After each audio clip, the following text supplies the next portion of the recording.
உண்மையிலே எதற்காக சீமான பாராட்டணும் அப்படின்னா, இவங்க எல்லாருக்கும் மேல தொடர்ந்து வாரம் 3 வழக்காது.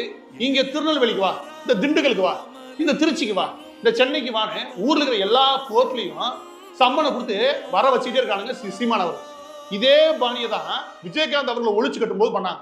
எல்லா கோர்ட்டுக்கும் அலைவிடுறது. இந்த மாதிரி கோர்ட்டு அலைஞ்சின்னு வச்சுக்கோமே, ஒரு கோர்ட்டுக்கு நீங்க போயிட்டு இருந்தீங்கன்னா ஒரு 2 நாள் ரெஸ்ட் எடுக்கிற நிலைமை வந்துடும். இல்ல ஒரு நாளாவது ரெஸ்ட் எடுப்பீங்க. 3 நாள் நீங்க கோர்ட்டு விஷயமா நீங்க அலைஞ்சாலே முடிஞ்சிருச்சு, உங்க வாரம் காலி. கரெக்டா? இப்படிதான் பிளான் பண்ணி திமுக அலைவிடுறான். அந்த கட்சியில தலைவரை இந்த மாதிரி ஆகிட்டான். அதனுடைய நிர்வாகிகளை இந்த லட்சம் விடுவீங்க. ஆக மொத்தத்தில் ஒட்டுமொத்தமா பிளான் பண்ணி திமுக நாம் தமிழர் கட்சின்ற கட்சி பேசக்கூடிய தமிழ் தேசிய கருத்து உருவாக்கக்கூடிய எந்த ஒரு நபரும் இங்க இருக்கவே கூடாது முயற்சி பண்றான். நாம் தமிழர் கட்சிக்கு இதனால் பெரிய பாதிப்பு ஏற்படுமா அப்படின்னு கேட்டீங்கன்னா எந்த பாதிப்பும் இருக்க போறது கிடையாது எனக்கு தெரிஞ்சு. ஏன்னா அதுல இருக்கக்கூடிய நபர்கள், அதுல ஓட்டு போடக்கூடிய நபர்கள் குக்கிராமங்கள்ல எந்த கட்டமைப்பும் இல்லாம ஒரு வார்டுல ஒரு 300 ஓட்டு இருக்குன்னா அதுல ஒரு 10 ஓட்டு சீமான் அவர்களுக்கு விழுகிறதுக்கு ஒரே காரணம் சீமான் அவர்களுடைய அந்த தமிழ் தேசிய கருத்து அது போய் சேர்ந்திருக்கக்கூடிய அந்த வீச்சு.